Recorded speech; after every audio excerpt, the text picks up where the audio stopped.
ओम महालक्ष्मी नमः। आप सभी का हमारे YouTube चैनल पर हार्दिक स्वागत है। आज शुक्रवार के दिन आइए सुने माता महालक्ष्मी की पौराणिक कथाएं। श्री महालक्ष्मी की व्रत कथा के श्रवण और पठन करने से दुख दरिद्रता दूर हो जाता है। श्री महालक्ष्मी माता की कृपा से सुख संपत्ति ऐश्वर्य प्राप्त होता है, मन की इच्छा पूरी होती है। इसलिए कथा को श्रद्धा भाव से पूरा अवश्य सुनिएगा। एक बार प्रेम से बोले माता महालक्ष्मी की जय हो। सौराष्ट्र में भद्रश्रवा नाम के राजा थे। वे बड़े पराक्रमी राजा थे। 4 वेद, 6 शास्त्र, 18 पुराणों का उन्हें ज्ञान था। उनकी रानी का नाम सूरत चंद्रिका था। रानी दिखने में सुंदर और सुलक्षणा थी तथा पतिव्रता थी। उन दोनों को 7 पुत्र तथा उसके बाद एक कन्या का वरदान मिला था। कन्या का नाम सांबाला था। एक बार महालक्ष्मी जी के मन में आया कि जाकर उस राजा के राजप्रसाद में रहें। इससे राजा को दुगनी धन दौलत की प्राप्ति होगी और वह इस धन दौलत से अपनी प्रजा को और सुख दे पाएगा। गरीब के घर अगर रहे और उसे धन दौलत प्राप्त हो तो वह स्वार्थी की तरह केवल अपने ऊपर ही खर्च करेगा। ये सोचकर श्री महालक्ष्मी जी ने बूढ़ी ब्राह्मण स्त्री का रूप धारण किया। हाथ में लाठी लिए लाठी के सहारे रानी के द्वार तक पहुंची। यद्यपि उन्होंने बूढ़ी औरत का रूप धारण किया था, पर उनके चेहरे पर देवी का तेज था। उन्हें देखते ही एक दासी सामने आई। उसने उनका नाम, धाम, काम, धर्म पूछ डाला। वृद्ध ब्राह्मणी का रूप धारित माता लक्ष्मी ने कहा, बालिके, मेरा नाम कमला है। मेरे पति का नाम भुवनेश है। हम द्वारिका में रहते हैं। तुम्हारी रानी पिछले जन्म में एक वैश्य की पत्नी थी। वह वैश्य गरीब था। दरिद्रता के कारण हर रोज घर में झगड़े होते थे तथा उसका पति रोज उसे मारता था। इन बातों से तंग आकर वह घर छोड़कर चली गई तथा जंगल में खाली पेट भटकने लगी। उसकी इस दुर्दशा पर मुझे दया आई। तब मैंने उसे सुख संपत्ति देने वाली श्री महालक्ष्मी की कथा सुनाई। मेरे कहने पर उसने श्री महालक्ष्मी का व्रत किया। श्री महालक्ष्मी प्रसन्न हुई। उसकी गरीबी दूर हुई। उसका घर संसार दौलत संतति संपत्ति से भर गया। बाद में पति पत्नी दोनों परलोक सिधारे। लक्ष्मी व्रत करने के कारण वे लक्ष्मी लोक में रहे। उन्होंने जितने साल महालक्ष्मी का व्रत किया उतने हजारों साल उन्हें सुख भोग मिला। इस जन्म में उनका जन्म राजघराने में हुआ है, परंतु वह श्री महालक्ष्मी का व्रत करना भूल गई हैं। उसे ये याद दिलाने मैं यहाँ आई हूँ। बुढ़िया माँ की बातें सुनकर दासी ने उन्हें प्रणाम किया तथा श्री महालक्ष्मी का व्रत किस तरह किया जाए इस बारे में पूछा। बुढ़िया रूप धारण किए हुए माता महालक्ष्मी दासी को पूजा की विधि तथा महिमा बताई। इसके बाद वह दासी माता को प्रणाम कर रानी को बताने अंदर चली गई। राजवैभव में रहते हुए रानी को अपने ऐश्वर्य का बहुत घमंड हुआ था। संपत्ति तथा अधिकार की वजह से वह उन्मत्त हो गई थी।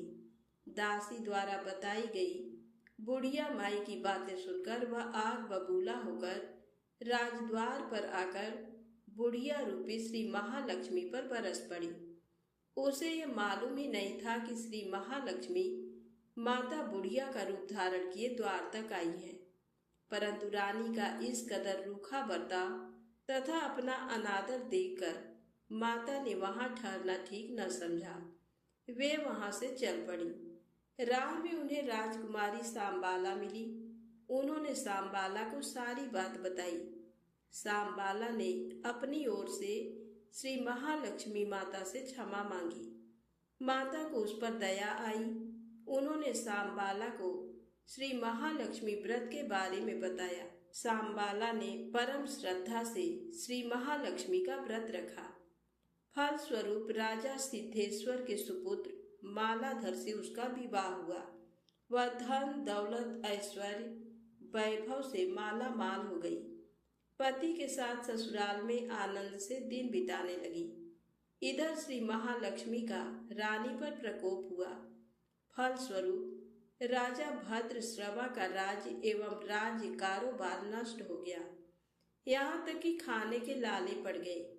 ऐसी हालत में एक दिन रानी ने राजा से निवेदन किया, हमारा दामाद इतना बड़ा राजा है, धनवान है, ऐश्वर्यशाली है, क्यों न उसके पास जाएं, अपना हाल उसे बताएं, वह जरूर हमारी मदद करेगा।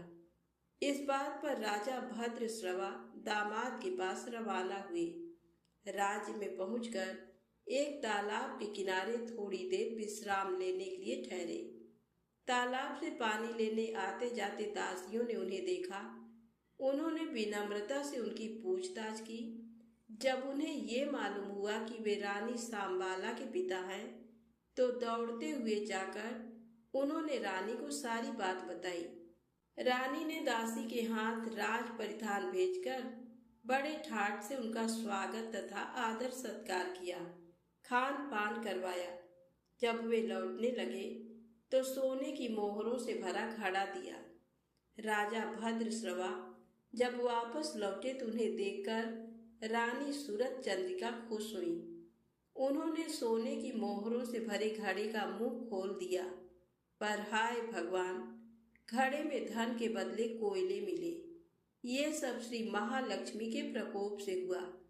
इस प्रकार दुर्दशा में और कई दिन बीत गए। इस बार रानी स्वयं अपनी कन्या के पास गई। सांबाला ने श्री महालक्ष्मी का व्रत किया, पूजा की, अपनी माता से भी व्रत करवाया। इसके बाद रानी अपने घर आई। श्री महालक्ष्मी का व्रत रखने पर उसे फिर से अपना राजपाट, धन दौलत, ऐश्वर्य प्राप्त हुआ। वह फिर से सुख शांति आनंदमय जीवन बिताने लगी। कुछ दिनों बाद राजकन्या सांबाला अपने पिता के घर आई। उसे अपने घर देखकर सूरत चंद्रिका को पुरानी बातें याद आई। ये कि सांबाला ने अपने पिता को घड़ा भर कोयला दिया था और उसे तो कुछ भी नहीं दिया था। इसी कारण सांबाला को पिता के घर आने पर उसका कोई आदर आतिथ्य नहीं हुआ, बल्कि अनादर हुआ। पर उसने इस बात का बुरा नहीं माना। अपने घर लौटते समय उसने पिता के घर से थोड़ा नमक ले लिया। अपने घर लौटने पर उसके पति ने पूछा, अपने मायके से क्या लाई हो? इस पर उसने जवाब दिया, वहां का साग लाई हूँ। पति ने पूछा, इसका मतलब क्या हुआ? सांबाला ने कहा, थोड़ा धीरज रखें, सब मालूम हो जाएगा। उस दिन सांबाला ने सारा भोजन नमक डाले बिना बनाया और परोसा। पति ने खाना चखा, सारा खाना नमक बिना था, इसलिए स्वाद नहीं आया।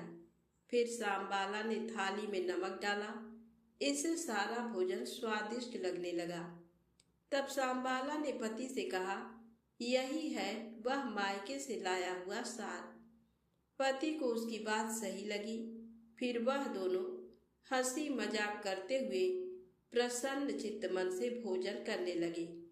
कहा गया है कि इस तरह जो कोई श्रद्धा भाव से श्री महालक्ष्मी की पूजा करे, उसे माता की कृपा प्राप्त होती है, सुख संपत्ति शांति प्राप्ति होती है, सभी मनोकामनाएं पूरी होती हैं। प्रेम से बोले, लक्ष्मी माता की जय हो। अब आइए सुने माता अन्नपूर्णा की पौराणिक कथा। अन्नपूर्णे सदा पूर्णे शंकर प्राण वल्लभे ज्ञान वैराग्य सिद्ध्यर्थम भिक्षाम देहि च पार्वती। माता च पार्वती देवी, पिता देवो महेश्वरः, बांधवा शिवभक्ताश्च स्वदेशो भुवनत्रयम्। एक समय की बात है। काशी निवासी धनंजय की पत्नी का नाम सुलक्षणा था। उसे अन्य सब सुख प्राप्त थे, केवल निर्धनता ही उसके दुख का कारण थी। ये दुख उसे हर समय सताता था। एक दिन सुलक्षणा पति से बोली, स्वामी आप कुछ उद्यम करो, तो काम चले। इस प्रकार कब तक काम चलेगा?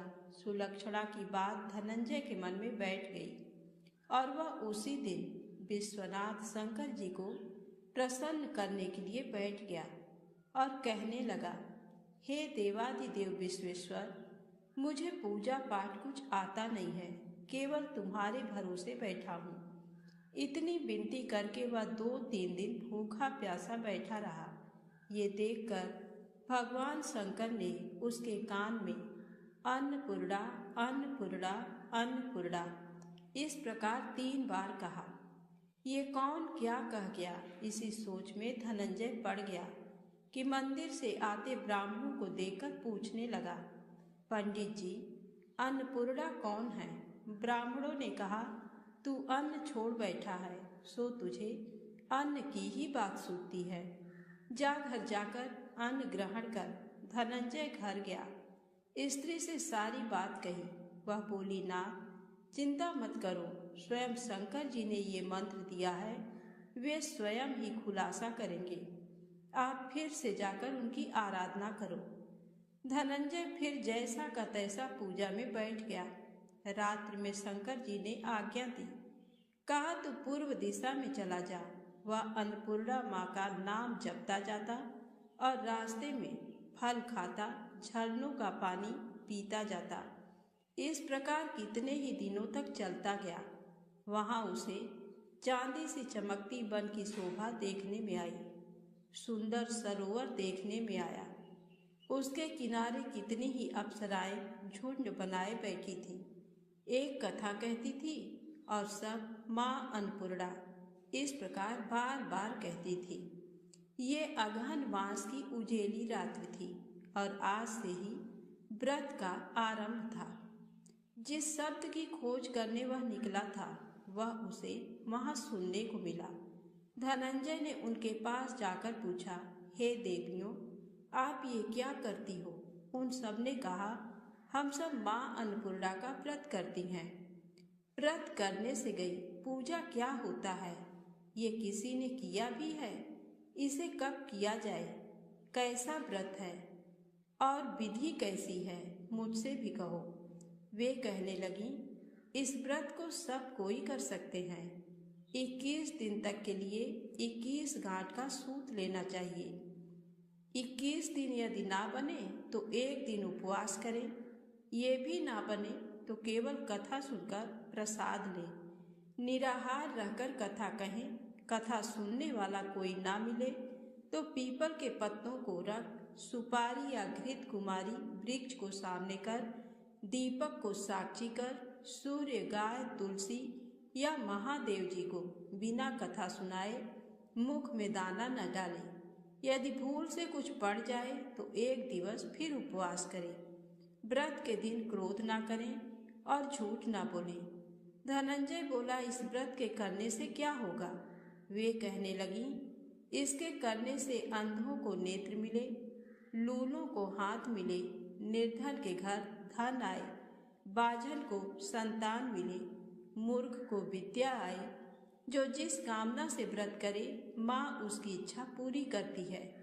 वह कहने लगा, बहनों, मेरे भी धन नहीं है, विद्या नहीं है, कुछ भी तो नहीं है। मैं तो दुखिया ब्राह्मण हूँ। मुझे इस व्रत का सूत दोगी? हाँ भाई, तेरा कल्याण हो, तुझे सूत देंगे। ले, इस व्रत का मंगल सूत ले। धनंजय ने व्रत किया। व्रत पूरा हुआ। तभी सरोवर में से 21 खंड की सुवर्ण सीढ़ी हीरा मोती जड़ी हुई प्रकट हुई। धनंजय जय अन्नपूर्णा अन्नपूर्णा कहता जाता था।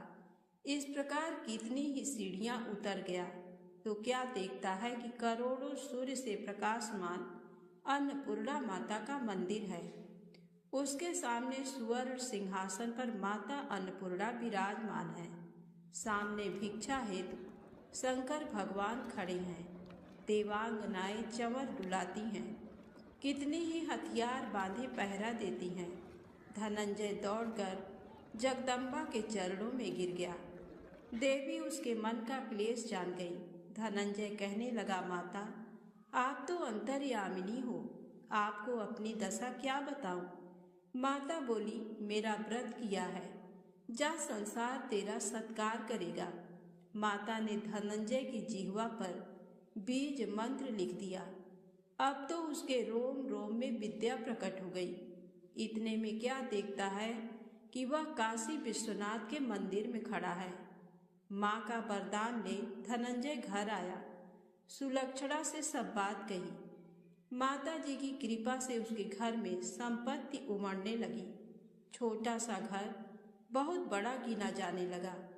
जैसे शहद के छत्ते में मक्खियाँ जमा होती हैं, उसी प्रकार अनेक सगे संबंधी आकर उसकी बड़ाई करने लगे। सभी कहने लगे, इतना धन और इतना बड़ा सुंदर घर, संतान नहीं तो इस कमाई का कौन भोग करेगा।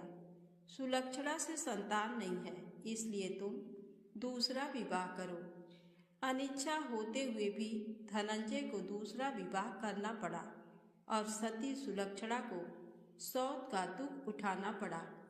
इस प्रकार दिन बीतते गए। फिर अगहन मास आया।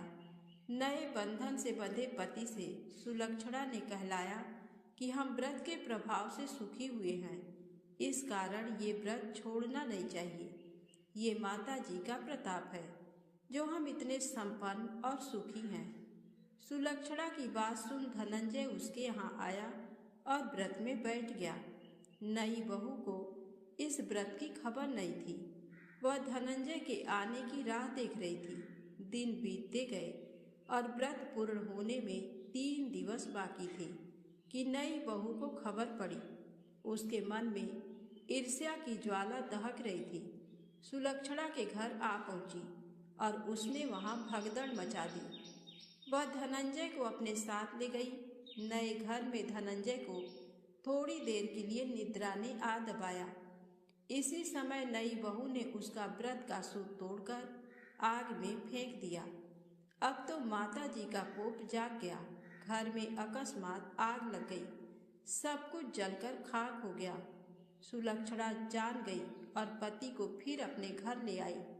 नई बहू रूठकर पिता के घर जा बैठी। पति को परमेश्वर मानने वाली सुलक्षणा बोली, नाथ घबराना नहीं, माता जी की कृपा अलौकिक है। पुत्र कुपुत्र हो जाता है पर माता कुमाता नहीं होती। अब आप श्रद्धा और भक्ति से आराधना शुरू करो, वे जरूर हमारा कल्याण करेंगी। धनंजय फिर माता के पीछे पड़ गया। फिर वही सरोवर सीढ़ी प्रकट हुई।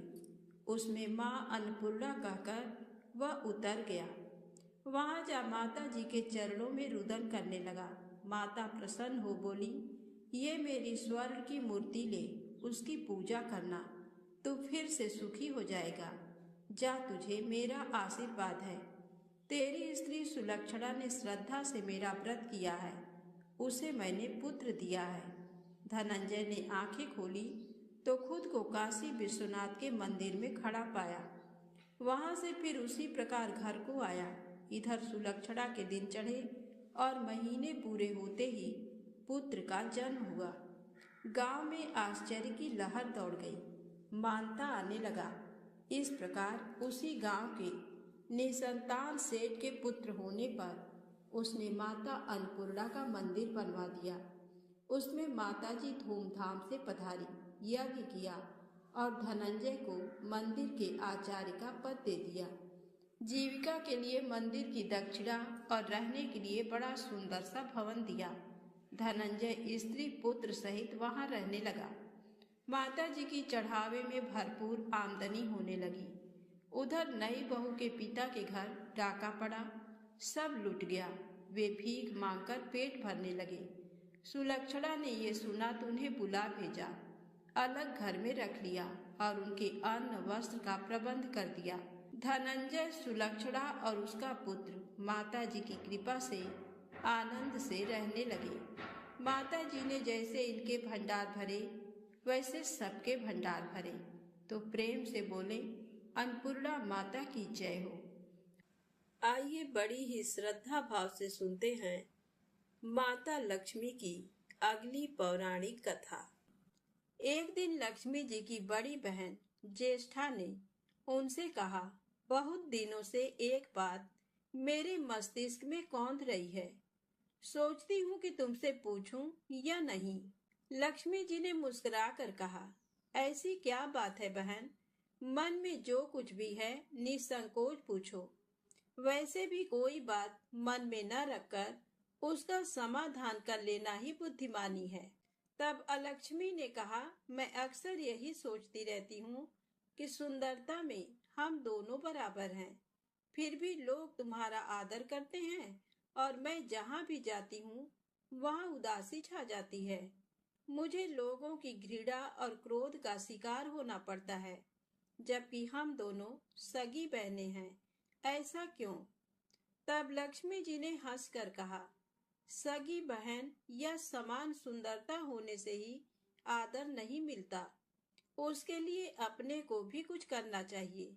लोग मेरा आदर इसलिए करते हैं क्योंकि मैं उनके घर पहुंचते ही सुख के साधन जुटा देती हूँ। संपत्ति और वैभव से आनंदित होकर लोग मेरा उपकार मानते हैं, तभी मेरी पूजा करते हैं। उधर तुम्हारा ये हाल है कि जिसके यहाँ भी तुम जाती हो उसको गरीबी, रोग और आपदा सहनी पड़ती है। इसी वजह से लोग तुमसे घृणा करते हैं। कोई आदर नहीं करता। आदर पाना है तो दूसरों को सुख पहुंचाओ। ज्येष्ठा को लक्ष्मी जी की बात चुभ गई। उन्हें लगा कि लक्ष्मी को अपनी महिमा का अभिमान हो गया है। उन्होंने तड़प कर कहा, लक्ष्मी, तुम मुझसे हर बात में छोटी हो, अवस्था में भी और प्रभाव में भी। मुझे उपदेश देने का भी विचार न करो। अगर तुम्हें अपने वैभव का अहंकार है तो मेरे पास भी अपना एक प्रभाव है। मैं जब अपनी पर आ जाऊं तो तुम्हारे करोड़पति भक्त को भी पल भर में भिखारी बना दूं। इतना सुनकर लक्ष्मी जी को हंसी आ गई और कहने लगी, बहन, तुम बड़ी हो इसलिए कुछ भी कह लो, लेकिन जहां तक प्रभाव की बात है मैं तुमसे कम नहीं हूँ। जिसको तुम भिखारी बनाओगी उसे मैं दूसरे दिन रंक से फिर राजा बना दूंगी। मेरी महिमा का अभी तुम्हें पता ही कहाँ है। अलक्ष्मी ने कहा, और तुम्हें भी मेरी महिमा का पता ही नहीं है। जिसकी तुम सहायता करोगी उसे मैं दाने दाने के लिए भी मोहताज कर दूंगी। लक्ष्मी जी ने कहा, देखो बहन, दाने दाने के लिए तुम उसे मोहताज कर सकती हो जिससे मैं रूठ जाऊं, जिसके सिर पर मेरा वरद हस्त ना हो, उसका तुम कुछ भी बिगाड़ सकती हो। परंतु जिस पर मेरी कृपा दृष्टि है उसका कोई भी बाल तक बांका नहीं कर सकता। अगर तुम अपना प्रभाव दिखाने को इतनी ही उतावली हो रही हो तो कल अपना प्रभाव दिखाकर देख लेना। अलक्ष्मी बोली, ठीक है, बोलो कहाँ चलें? तब माता लक्ष्मी ने कहा, दूर क्यों जाएं? पास ही के गांव में एक ब्राह्मण रहता है, उसका नाम है दीनानाथ। वह हर रोज मंदिर में पूजा करने जाता है और मेरा पक्का भक्त है। उसी पर हमें अपनी अपनी महिमा दिखानी है। ज्येष्ठा को ताव आ गया। उन्होंने हाथ झटक कर कहा, ठीक है, देख लेना, कल तुम्हारा सिर ही झुक जाएगा। कहकर वह एक ओर चली गईं। लक्ष्मी जी वहीं खड़ी बहन के क्रोध और अहंकार पर मुस्कुराती रहीं। दूसरे दिन दोनों बहनें गांव के विष्णु मंदिर में पहुंची। उन्होंने वेश बदल रखा था। साधारण स्त्रियों की तरह वे दोनों मंदिर के द्वार पर बैठ गईं। लोगों ने देखा तो अवश्य, लेकिन किसी ने उनकी ओर कोई खास ध्यान नहीं दिया। ध्यान देने वाली कोई खास बात थी भी नहीं। वह मंदिर था और वहां हर रोज दीन दुखी आते जाते रहते थे। वहां आने वाले सभी किसी न किसी परेशानी में घिरे रहते थे। फिर भला उन्हें किसी दूसरे की परेशानी से क्या सरोकार हो सकता था। थोड़ी देर बाद वहां दीनू पंडित आया। दोनों बहनों की नजरें उस पर जम गईं। पूजा करके जब वह लौटने लगा तो ज्येष्ठा ने कहा, लक्ष्मी, वह तुम्हारा भक्त आ रहा है। बन पड़े तो कोई सहायता करो। माता लक्ष्मी ने कहा, हाँ करती हूँ। लक्ष्मी जी ने एक पोला बांस दीनू के रास्ते में रख दिया, जिसमें मोहरे भरी हुई थी। ज्येष्ठा ने बांस को छूकर कहा, अब तुम मेरा प्रभाव भी देख लेना। पूजा करके लौट रहे दीनू ने रास्ते में पड़ा हुआ वह बांस का टुकड़ा उठा लिया। उसका विचार था कि वह किसी काम आ जाएगा। घर में 100 जरूरतें होती हैं। अभी वह पंडित कुछ ही आगे बढ़ा था कि उसे एक लड़का मिला। लड़के ने पहले पंडित जी से राम राम की, फिर बड़ी ही नम्रता से बोला, पंडित जी, मुझे अपनी चारपाई के लिए बिल्कुल ऐसा ही बांस चाहिए। दादाजी ने ये कहकर भेजा है कि जाओ बाजार से ले आओ। ऐसा बांस पंडित जी कहाँ मिलेगा? दीनू ने कहा, मैंने मोल नहीं लिया, रास्ते में पड़ा था सो उठा लाया। लो, तुम्हें जरूरत है तो तुम ही रख लो। वैसे बाजार में 1 रुपए से कम का नहीं है। लड़के ने चवन्नी देते हुए कहा, मगर मेरे पास तो ये चवन्नी ही है पंडित जी। अभी तो आप इसे ही रखिए, बाकी 12 आने शाम को दे जाऊंगा। पंडित जी खुश थे कि बिना किसी हील हुज्जत के रुपया कमा लिया। दीनू पंडित ने चवन्नी लेकर बांस लड़के को दे दिया और वह चवन्नी अपनी डोलची में रख दी। मंदिर के पास खड़ी दोनों देवियां ये सारी लीला देख रही थी। ज्येष्ठा ने कहा, लक्ष्मी, देखा तुमने, तुम्हारी इतनी सारी मोहरे मात्र एक चवन्नी में बिक गई। और अभी क्या, ये चवन्नी भी तुम्हारे भक्त के पास नहीं रुकेगी। चलो उसके पीछे चलते हैं और देखते हैं कि क्या होता है। दोनों बहनें दीनू के पीछे पीछे चलने लगीं। एक तालाब के पास दीनू ने डोलची रख दी और कमल के फूल तोड़ने लगा। उसी बीच एक चरवाहे का लड़का आया और डोलची में रखी हुई चवन्नी लेकर भाग गया। दीनू को पता ही नहीं चला। फूल तोड़कर वह अपने घर चलने लगा। इतने में वही लड़का आता हुआ दिखाई दिया, जिसने चवन्नी देकर उससे बांस ले लिया था। करीब आकर वह बोला, पंडित जी, ये बांस तो बहुत वजनी है। दादाजी ने कहा है कि कोई हल्का बांस चाहिए, इसकी चारपाई ठीक न होगी। ये लीजिए, आप अपना बांस वापस ले लीजिए। कहकर उसने बांस पंडित जी के हवाले कर दिया। दीनू ने बांस ले लिया, लेकिन चवन्नी तो डोलची में थी ही नहीं।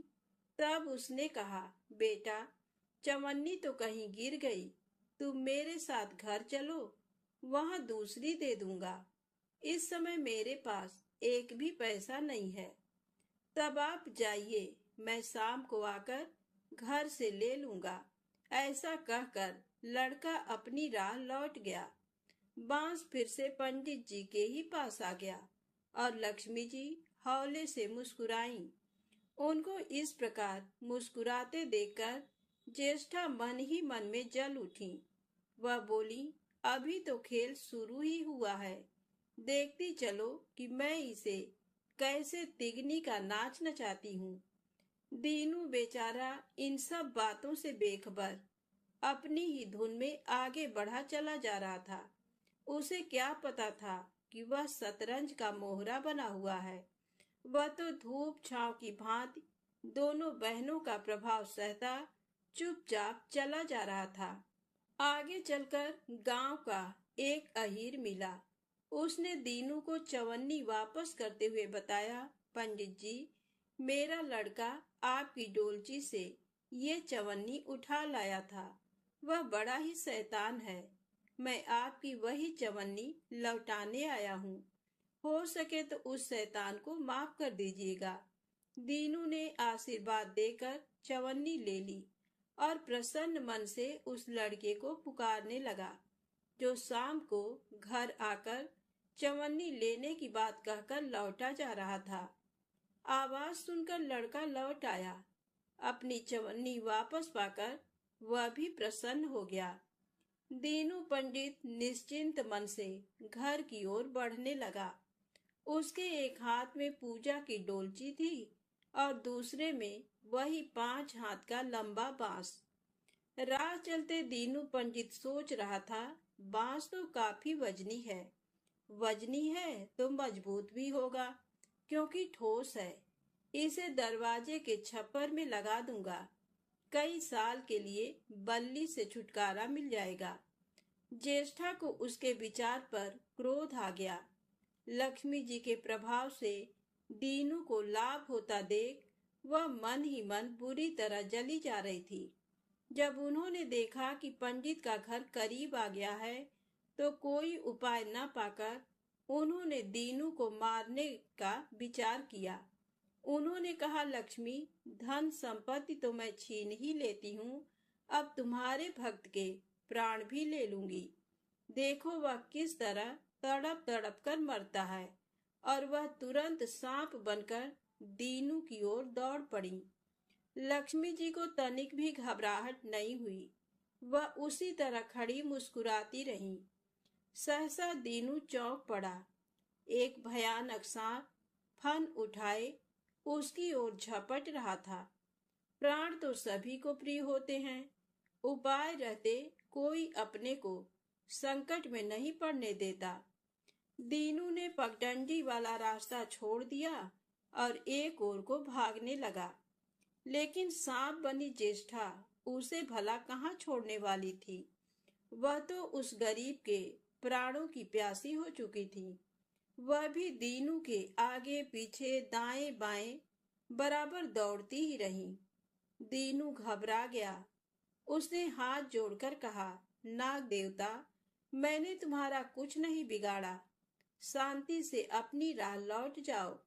आखिर क्यों मुझ गरीब के पीछे पड़े हो? व्यर्थ में किसी ब्राह्मण को सताना अच्छी बात नहीं है। लेकिन वह नाग तो ज्येष्ठा का रूप था, जो दीनू को किसी भी तरह से डसना चाहता था।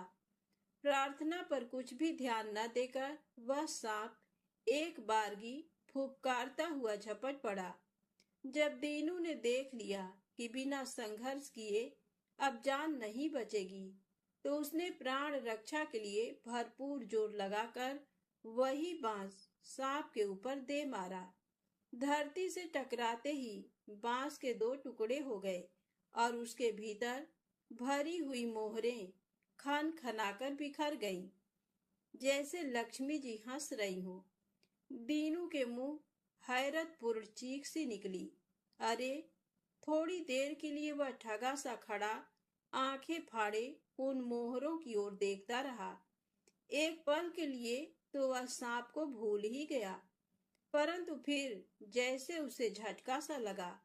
सांप का ध्यान आते ही उसने उसकी ओर गर्दन घुमाई तो देखा कि बांस की चोट से सांप की कमर टूट गई है और वह लहूलुहान अवस्था में झाड़ी की ओर भागा जा रहा है। दूसरे क्षण वह मोहरों पर लौट गया और कहने लगा, तेरी जय हो लक्ष्मी माता, जीवन भर का दारिद्र्य आज दूर हो गया। तेरी महिमा कौन जान सकता है। चलो अब घर में बैठकर तुम्हारी पूजा आरती करूंगा। और फिर जल्दी जल्दी उसने सारी मोहरें अंगोछे में बांध दी और लंबे लंबे कदमों से घर की ओर चल दिया। पीछे एक पेड़ की छाया में खड़ी लक्ष्मी अपनी बहन ज्येष्ठा से मुस्कुरा कर पूछ रही थी, कहो बहन, सच बताना, बड़प्पन की था मिली कि अभी नहीं? बड़प्पन किसी को कुछ देने में ही है, उससे छीनने में नहीं। ज्येष्ठा ने कोई उत्तर नहीं दिया। वह चुपचाप उदास खड़ी रही। लक्ष्मी जी ने उनका हाथ पकड़कर कहा, फिर भी हम दोनों बहनें हैं, जहाँ रहेंगी साथ ही रहेंगी। आओ अब चलें। तो प्रेम से बोले, माता लक्ष्मी की जय हो।